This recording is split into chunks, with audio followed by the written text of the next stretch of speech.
This is Mrs. Archer with your daily Wildcat Wire news.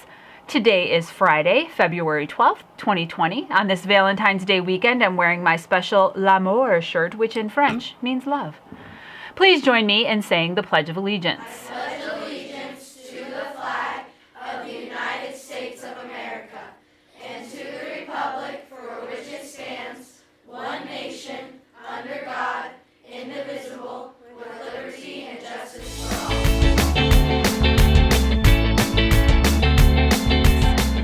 We would like to wish a very happy birthday to Mia A., Derek H., as well as our teachers, Mrs. Lorenz. Additionally, Isaac C., Barrett S., Camilla N., Santiago Z., and Mrs. Kopecki, who will be celebrating over the weekend.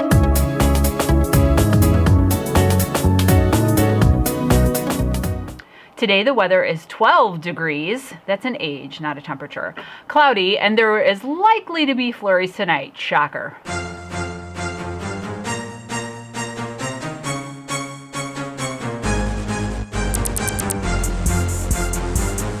Calling all student and adult fans of Lego here at Indian Trail. The Media Center is sponsoring a Lego Build Challenge. Create a Lego build showing your dream job, dream activity, or dream destination. Take a picture of your entry and upload it to the ITMS Library Google Classroom. Entries will be judged on creativity and attention to detail. All entries are due by the end of school day on February 25th. We can't wait to see your awesome builds. Sounds like something I need to have my son do. Get ready, 8th graders, because next week is your week. We are so excited for you to return. But first, we want to provide you with a couple reminders. Hats and hoods should not be worn in the building. Since students are not using lockers, yes, you will have to carry all your things with you. You're going to build those muscles. In fact, it's a good idea to check with your teachers today about what you should be bringing to class. This goes for 6th and 7th graders. Ask your teachers if you need to bring your books or all of your supplies with you to school. This way, you will have room in your backpack to store your jacket during class. You should, of course, wear your jacket on the bus in the morning and when you leave. 8th graders, remember that you must self-certify in the morning before coming to school. The easiest way to do this may be to download the District 202 app, click on Announcements, and then click COVID-19 Self-Certification. Read through the statements and click Yes, you certify that you have no symptoms. Then, save that green screen and show it to an adult as you exit the bus or car. If you are not able to do this, we will help you, but we need to do this before you enter the building for the day. For those of you that celebrate, we hope you have a very happy Valentine's Day.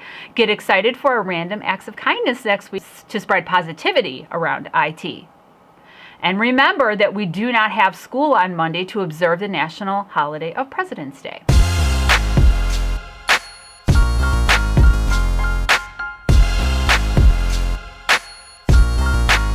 When I was growing up, I was lucky enough to have 3 grandparents. My mom's dad had passed away when she was 13, so I never knew him. Most of my life, I lived with my grandma, and when I say most of my life, I mean from age 1 to 26 when I got married. My grandma was born in Croatia and taught me the importance of being a good homemaker. My dad's parents lived in Chicago, and we would go and visit them every Saturday. The thing I remember most about those grandparents are dinners at the table and the weird rule that you couldn't have anything to drink until you finished. Isn't that weird? My dad was the oldest of 6 boys, and 3 of his brothers still lived at home. My one Uncle Kevin was only 9 years older than me, and when I was born, the story when they brought me to the house for the first time was that he put a sign on his bedroom door that says, "Do not enter, especially girls." But growing up, the best part of going there was that they had this big pantry, and because they still had 3 adult boys who ate like little kids still living there, they had the best junk food. Junk food my mom never bought. Before we would leave, my grandma and grandpa, who called me Juniper, would let me pack a doggy bag. I got this brown paper bag, kind of like a lunch brown paper bag, and I could pick whatever I wanted from that pantry. My top picks were circus peanuts, which, thinking back, those are so gross, Ho-Hos, and since my grandma was a lunch lady at a school in Chicago, they would serve lunch there, and they would have the individual cereal boxes. Now, I'm 48 years old. Back then, that was like a huge thing. It was like no one ever saw these individual cereal boxes. You couldn't buy those at the store. It was like a big deal. And the other big deal about it was cereal my mom would also never buy, like Cocoa Krispies. The other thing I remember about my Grandma Jumbek was that she cried a lot over the littlest things. Having 6 boys, she always wanted a girl, and I was the first girl born into the family, so I basically was royalty. Every time something happened good in my life and I shared it with her, she would cry, what we would come to call mini tears. That was her name, Minnie, like the mouse. Mini tears weren't always tears of sadness. They were tears of happiness and accomplishments she was just so proud of she couldn't help but cry. Truth be told, we used to make fun of her for it too. Not like a mean make fun of her, but like, oh, here she goes again. Don't cry, Grandma. It's okay.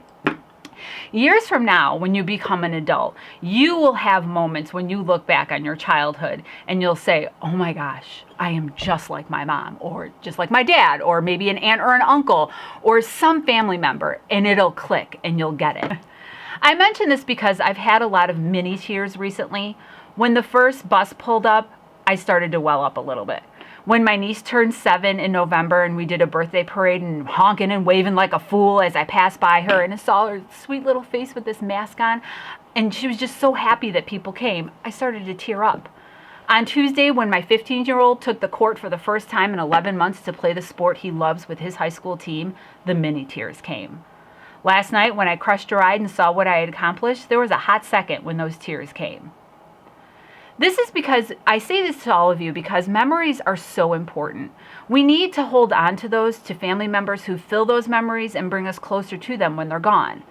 On Monday, when my niece started school, my brother sent me a picture of her, and the caption said, "Insert mini tears." And I instantly picture the face my grandma would make when she would cry, and it made my heart happy. Share a family memory with me that you hope to carry on into adulthood. It doesn't have to be with a grandparent. It can be anything, and can be with anyone. For example, I know that every Black Friday, Miss Paczynski goes shopping with her family. I'm sure this is something she will pass down to her girls, and as adults, they will remember the fun times they had with their mom when they were little and probably want to do it with their own kids.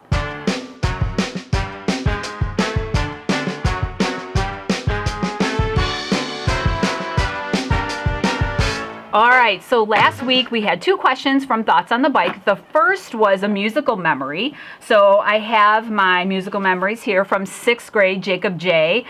He remembers going to an air show, and every time he hears the song Danger Zone, which I think was in Top Gun, right, Mr. Lubing? You know, right into the danger zone, or is it Highway? Highway to the Danger Zone. Yeah, that song. I don't know, who sings that? Kenny Loggins, that's who I thought. Yeah, so that's what he thinks of when he hears that song. He thinks of the air show. And this was like a Jacob day. In 7th grade, Jacob M. I picked this one because it's kind of like a shout out to my husband. Copy of A by 9 Inch Nails. My husband would know who that song is because he's seen them in concert. But to me, that song, 9 Inch Nails is like that band that sounds like they're like in a dungeon playing with chains. I don't know. I don't hear half the lyrics. And then 8th grade. This was a really sweet memory. Mackenzie T. Bruno Mars, When I Was Your Man. It reminds her of daddy-daughter dances when she was in elementary school. So that is super sweet, and I bet your dad would love to hear that memory. And then when we did our Mrs. Archer's Wheel of Fun, it was movie quotes. And Mrs. Martinez, hers was, what was the movie that you could recite every line? Hers was Princess Bride. Love and Marriage. So that's a good one. Mr. Hall can recite every line to the movie Back to the Future. And our students, Cayenne C, you made me happy with your Dumb and Dumber. What's the soup du jour? It's the soup of the day. Logan C, Dodgeball. Nobody makes me bleed my own blood. And then Alexis L, the history person in me loves this, but I could probably not say any line from the movie National Treasure. So let's take a look at what we are going to be talking about this week. Oh, while it's spinning, one of my friends got me a bracelet, guys. It says, when they go low, we go high. Cool, huh? Oh, okay, cool. 7th grade. So we're just doing a raffle for 7th grade. So let me pull my 7th grade names. Da-da-da-da. Maybe somebody in person and will get it today instead of me having to drive all over Plainfield.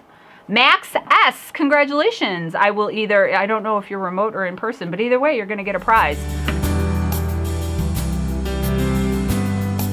to get a prize. So that about wraps it up for us here today. Remember that today is an A Day. Be sure to attend your A Day Encore classes. Thank you again for watching, and remember to start each day with a positive attitude, face new challenges, and always rise above. Have a great day, Wildcats, and an even better Valentine's Day weekend. Talk to you soon. Bye-bye.